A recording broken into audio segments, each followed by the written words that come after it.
All right, peeps. We are back. We're back.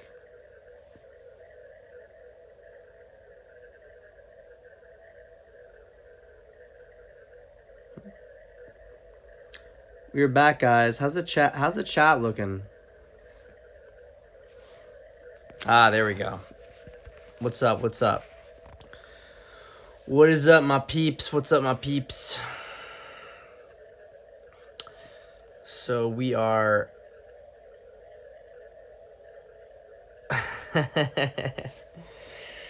Oh man.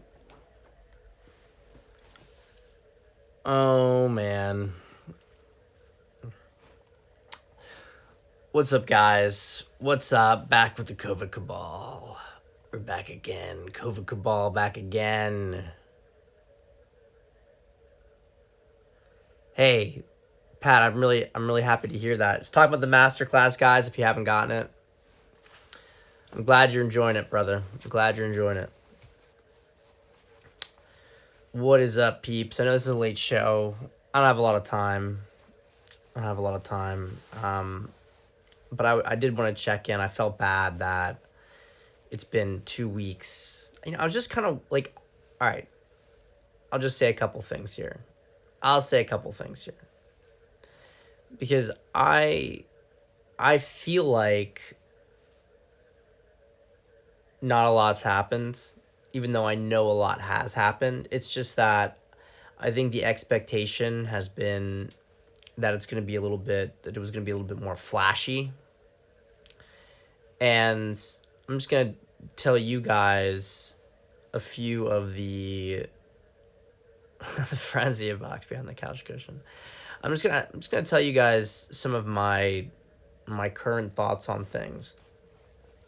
So we had the two big election narratives. Which were, how this is going to play out, which is that it was either going to be a postponed election, or they were going to go ahead with the midterms and then commit fraud to try to create a hung election. Either case, there was two different means to an end. In either case, the intention was to create this narrative like the election is not legitimate and that things can't go ahead. And in either case, it wasn't going to work. And so by the time this weekend came around, I was starting to think they're not going to postpone the election. And the reason for that was it just seemed to me like they were running out of time to make that decision. I thought that today was the last day that they would do it, if that was the case, that the false flag to justify it would have to be today. Now, I suppose it's possible the false flag would be tomorrow. I suppose it's possible the false flag could be tomorrow. I didn't honestly think about that until I was going live today. I had been thinking about that this would be the day to do it, the last day to do it. But they could say it happened during the middle of voting, and then they could say that as a result, there's now not an ability for the votes to be fully tallied. People who were going to come vote were too scared to come vote. And it's actually a plausible possibility now that I think about it out loud. Yeah, the old neighborhood, right? It is actually. I probably had that for one at the 2020 election too. So it's possible. I guess it could still happen tomorrow. Magenta basically mirrored what we were thinking about this and gave that those were the two options, that it would either be postponed or they would steal it. Although she said they wouldn't be able to steal it as much as in 2020. So I don't know. I would say based on their messaging, they are more likely to go ahead with it. Although that could be setting up plausible deniability, right? Because what they're mostly saying is that there's going to be fraud in the election, and that as a result, they're going to have to do all these, fraud, but they're going to say that we committed fraud in the election. I mean, it's just such like a clown show. I don't know if you guys can tell, but I'm just not as about the day-to-day drama at this point. It's just such a clown show. It's big clown energy, and but what I will say is that the normies are really waking up to it. They're really, really waking up to it. Not to our level necessarily yet, but I mean, if we were thinking in 2020 the public was ready for change, I'm standing by the claim that if we had not had fraud in the 2020 election, we would have been looking at a 60-40 win with Trump nationally, which is a huge landslide electorally. But right now we've got to be at 75. I mean, it's just crazy. It's crazy. I know a lot of people will, of course, call me crazy for even making these statements. I just don't give a fuck anymore. I don't give a fuck. I don't give a fuck about the polls. You can measure the energy. You can see where the actual heart of the people is. And the question is just how much they'll be able to mitigate it. And I don't think they're going to be able to mitigate it like they could in 2020. As far as I'm concerned, this is like, at this stage, what we're going through right now, it's up to the normies. We're going to have to see what they are willing to tolerate, what they're willing to stand up for. I'm just a guy. I'm just a guy, and like I said, it's clown show. I just can't get like outraged about anything anymore. People are getting so upset. I can't get outraged about any of it. I just see clowns, clown faces, clown antics. Credit Suisse is now Debit Suisse. So let me go check some of these comments here. More drama. In the last 3 months, sensitivity to vibe has gotten a lot stronger for both me and my wife, 100%. I genuinely can't feel what's going to happen tomorrow. Either they steal it or make it super obvious. Things begin to actually change. Yeah. I mean, so this is what we're dealing with right now. I mean, we saw what they did in Brazil. Brazil looked like a repeat of 2020.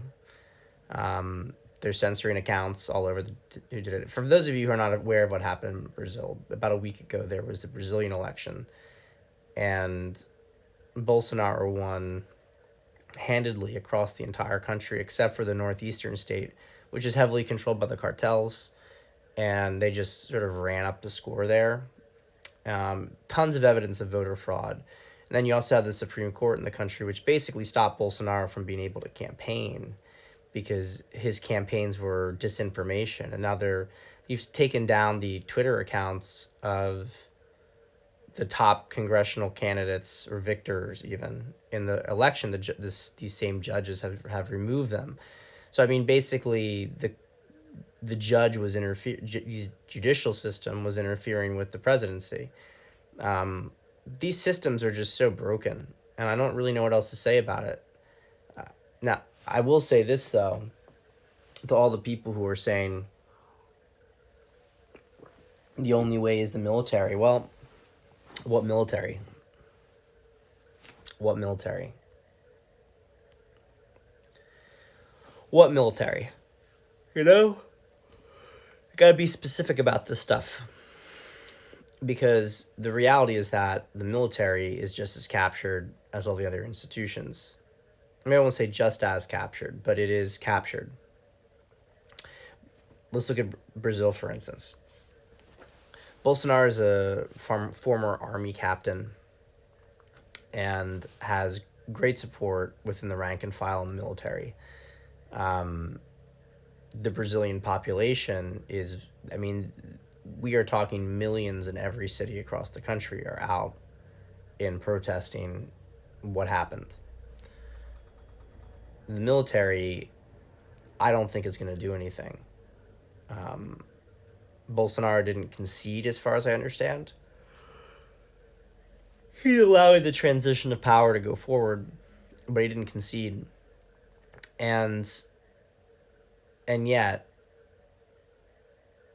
did Bolsonaro,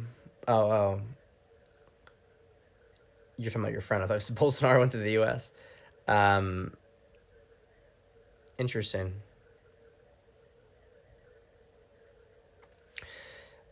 So what happened with Brazil was that what's going on right now is that, well, is the military going to do something? I mean, Brazil in particular has a history of military coups. And in the Brazilian constitution, the military has an obligation to safeguard the election.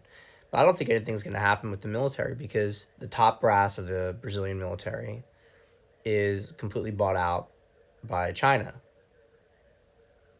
And probably some of the characters to the World Economic Forum as well. I mean, Lula, on a foreign policy standpoint, is unlikely to change very much. He's a BRICS player. He put Brazil in the BRICS. Very, very tied to the CCP. Gets along well with Russia. And the World Economic Forum certainly prefers him. Bolsonaro, in contrast, is not aligned with the CCP, is not aligned with Biden or the World Economic Forum. He has a good personal relationship with Putin, but Russia has no ability or incentive to intervene in this kind of situation, right? They don't have any ability or interest in interceding in that situation. Their big focus is foreign policy. In Lula, maybe he's going to be a little bit more mischievous than Bolsonaro. He's going to be kind of like Erdogan in Turkey. But fundamentally, Russia is neutral on the issue, and every other major player is against him. So what is the Brazilian military going to do if they intervene? Who's gonna back the Brazilian military globally? Nobody. All right, I gotta go, guys. My daughter's up. Anyway, we're gonna see what happens. Apologize for the short cutout.